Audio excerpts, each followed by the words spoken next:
Capítulo 5. Regla primera.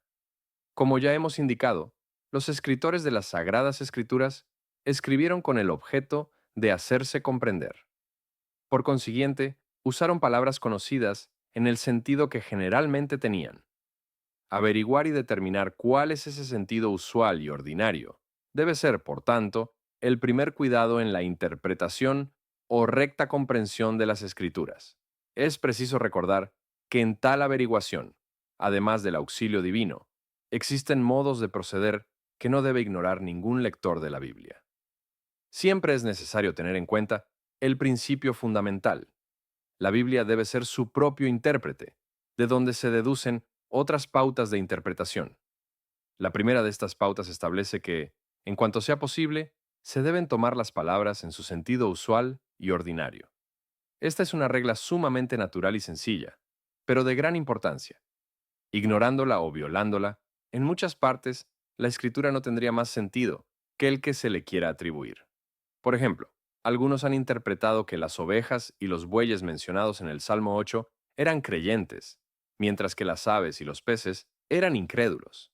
Esto los llevó a concluir que todos los hombres, quieran o no, están sometidos al poder de Cristo. Si hubieran tenido en cuenta el sentido usual y ordinario de las palabras, no habrían caído en tal error. Sin embargo, es importante recordar que el sentido usual y ordinario no siempre es equivalente al sentido literal. Esto significa que no siempre se debe tomar todo al pie de la letra. Cada idioma tiene sus propias formas de expresión y si se traducen literalmente, se puede perder o distorsionar completamente el significado. Esto es particularmente cierto en el lenguaje bíblico, que está lleno de figuras retóricas, símiles, parábolas y expresiones simbólicas, además de hebraísmos, características del idioma hebreo. Ejemplos. En Génesis 6:12 leemos: Toda carne había corrompido su camino sobre la tierra. Si tomamos las palabras carne y camino en sentido literal, el texto pierde su significado. Pero si interpretamos carne como persona y camino como costumbres o religión, el texto cobra sentido. Toda persona había corrompido sus costumbres, una verdad que también menciona Pablo en Romanos 3:12. Jesús pregunta en Lucas 15:8, ¿qué mujer que tiene 10 dracmas, si pierde una dracma, no enciende una lámpara, barre la casa y la busca diligentemente hasta encontrarla?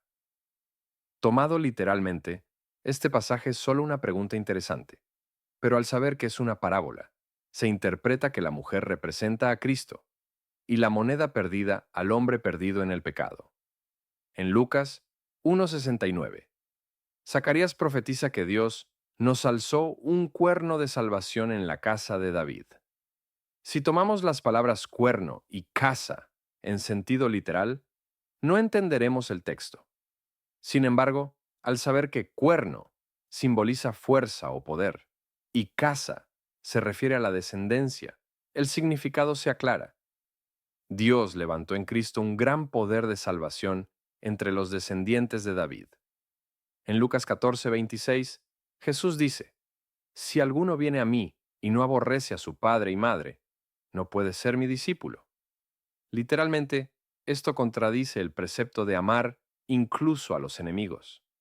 Sin embargo, al recordar que es un hebraísmo para expresar comparación o preferencia, comprendemos que significa el que ama más a su padre o madre que a mí, no es digno de mí, como Jesús mismo lo explica en Mateo 10:37. Estos ejemplos ilustran la importancia de familiarizarse con los modos y figuras del lenguaje bíblico, lo cual se logra con un estudio prolongado de las Escrituras. Para facilitar este proceso, sería útil contar con un breve tratado sobre estos temas. Si te gusta nuestro contenido, no dudes en suscribirte. Activa la campana de notificaciones para que te avise cuando subamos el próximo capítulo. Hasta la próxima.